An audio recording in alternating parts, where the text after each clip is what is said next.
Good morning. Hope you had a good night's sleep. I did. I probably never told you this. By the time I do the daybreak show, my beard is completely wet, soaking wet from the mist in my breathing. It's 30 degrees. I like looking at the Christmas lights too. Some people have them on timers, and some people have them turn off, at midnight or whatever. An observation about morning people. Early morning people, I'm talking like the 4 a.m. people, they do not talk. There's not a lot of good morning when you see people. I rarely see people when I'm out this early. Rarely, if ever, see people. Usually it's people smoking in their car on the way to work. But the people who get up early to walk the dog or whatever, they don't say good morning. People are quiet in the morning, kind of grumpy in this neighborhood. Wait till about 6 or 7, and then it's like, good morning, good morning, good morning. But 4 o'clock, forget it. You only need to do 2 miles. That's it, 2 miles a day. Takes about 30 minutes. Keeps the blood flowing everywhere, wakes you up. Never by the end of a walk do you think, gee, I want to go back to bed. You want to start your day. So by the time it's 4:30, 4:45, depending on what time you start, you have your coffee and you are rocking and rolling by 5 a.m. because you're fully awake. And it's your private time. And nobody ever disturbs you because no one else in the world wants to be up at this ungodly hour.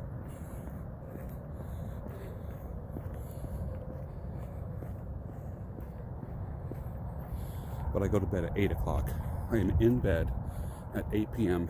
every night. A wife might have a hard time with that, I don't know. But I am happily single. But I won't be giving this up at all if I get married. I want to be up in the morning and have my time to myself and drink my first cup of coffee by myself. I'll see you in the cozy nook. Stirring the coffee with the K-Bar chopsticks using the Vortex method, the only true way to optimize the taste of your coffee at the molecular level. Good morning. Welcome to the Daybreak Show. I am the Sultan. We'll get started, but first, Ethiopian coffee with cream and a touch of honey.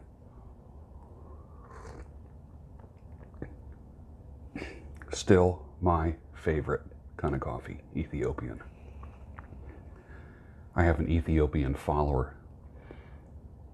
He texts me the other day and says, I am from Ethiopia. He says, I would love to send you coffee. I might take him up on that.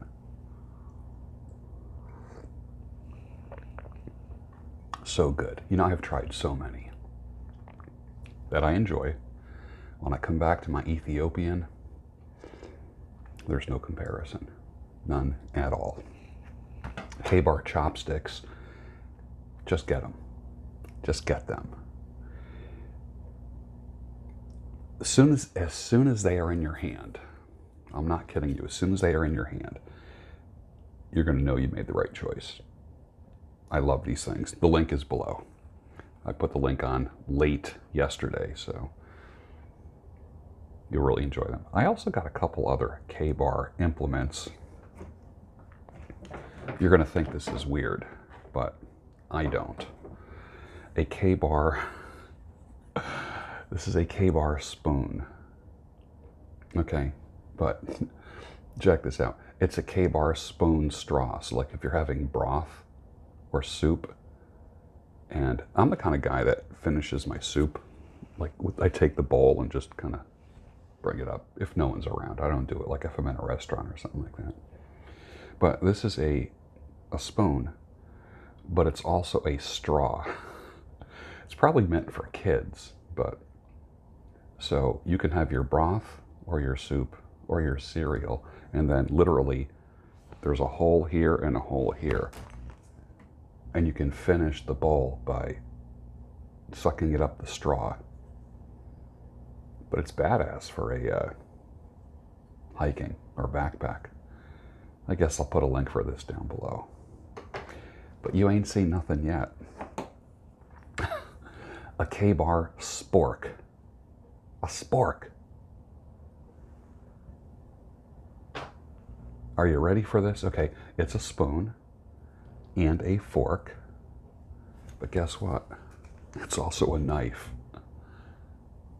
All right, it's a knife, fork, and a spoon. So literally, I could be cutting my steak and then eating my steak, cutting it.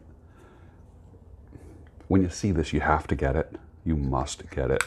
So, and it has that classic K-bar handle. You know, the stacked leather. Looks like the K-bar knife.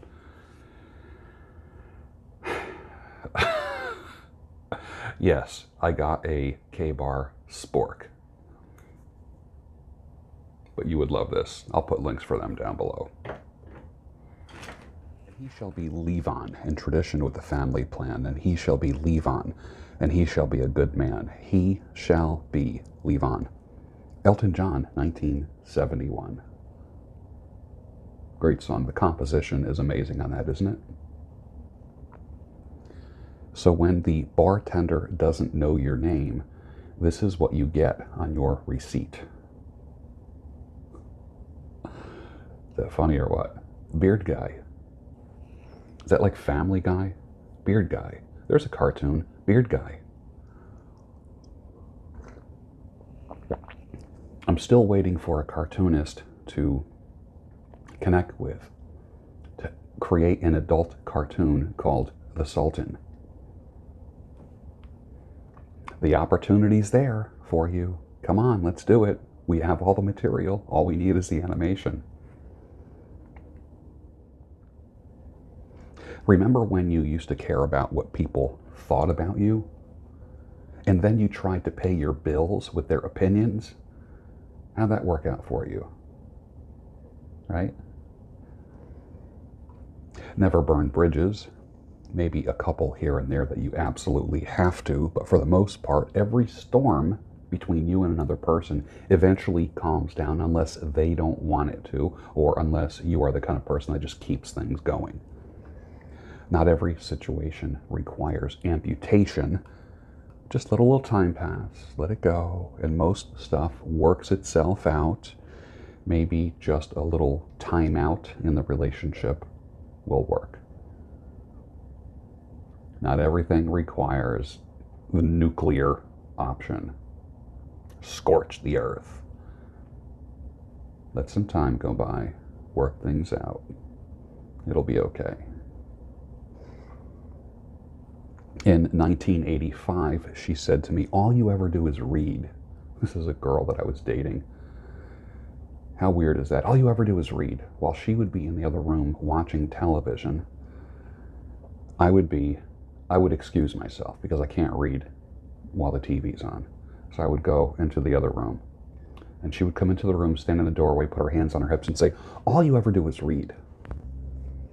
I said, that's not true. I also write and I also cook. And I do a lot of walking. It basically came down to this. It's either me or those books. Actually, what she really was saying, it's either watch TV with me or those books. To be honest, I do miss her a little bit. It's been, 35 years? I do wonder what she's doing now. She probably has like the ultra mega platinum TV package with like 5,000 channels and an 80-inch TV with surround sound. And I'm still reading books.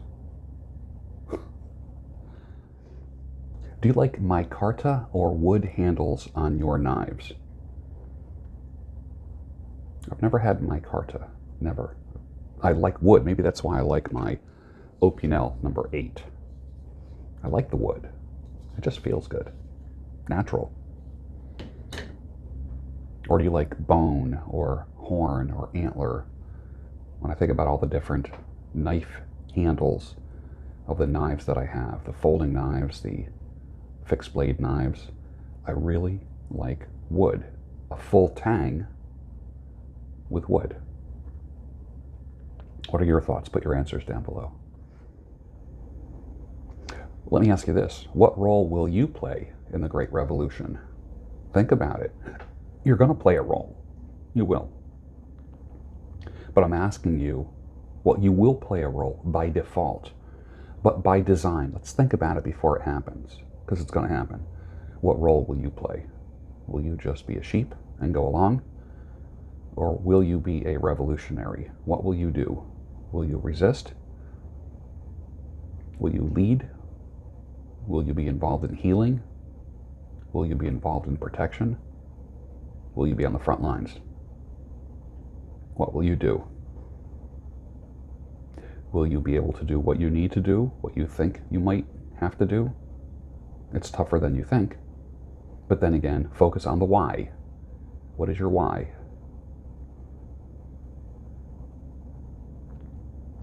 In the same way they played up the pandemic,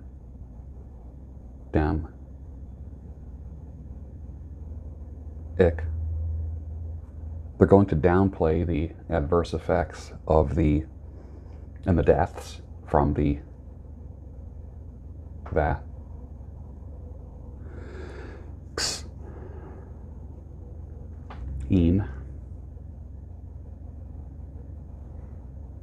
That's what they do. Why? Because that's what they do.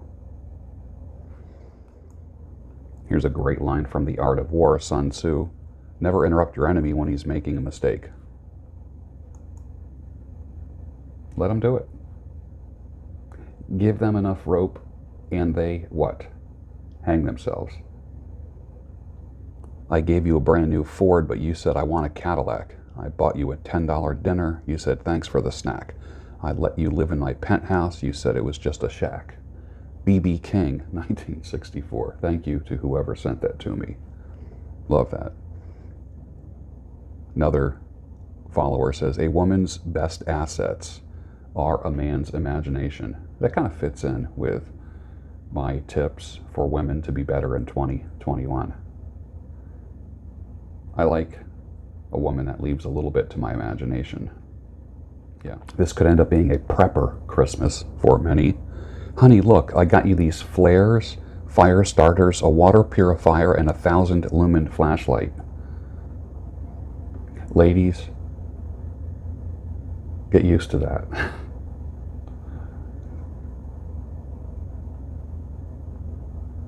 One of the things I know when I've talked to people who lived in formerly communist countries, they all had this story. Every single one. Next thing you knew, there were tanks in the streets. Doesn't matter. They're right across all history. Doesn't matter. Europe, South America. Doesn't matter. Next thing you knew, there were tanks in the streets.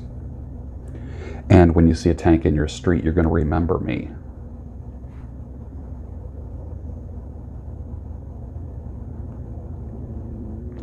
Here's some things I want you to do. Keep everything fully charged that can be charged. Laptops, power banks, phones. Have plenty of batteries. I went out and got a pack of batteries. Where's the batteries? I got batteries yesterday. This was the last pack of Duracells at Walmart. Coincidence? I don't know. Walmart usually has plenty of batteries. Last pack of D-cells. Preppers don't seem so crazy now, do they? So this is what I want you to do. Remain calm when it shuts down and goes dark. Have your food, water, self-defense implements, meds. Do not get emotional. Men, you need to remain visually strong for your family. Ask God for wisdom and strength. He will give it to you freely. Always have 2 to 3 weeks of food and water ready. When should you do that? Today would be a good day. Get your water, get ready. I'm not playing with you. Batteries are crucial, absolutely crucial. Remove anything from outside your home that can be used as a weapon to hurt you. Shepherd's crooks to have, flower pots hanging on, rocks. Anything that someone can use to hurt you or break in your house needs to be locked in a garage or not be outside your home. Remember that. And remember this, you're not depressed. You are discouraged. Stop believing the lie. You don't need meds or therapy. You need courage. And with that, finish your coffee. And I'll see you tomorrow on the Daybreak Show, your home of sanity, clarity, and reason.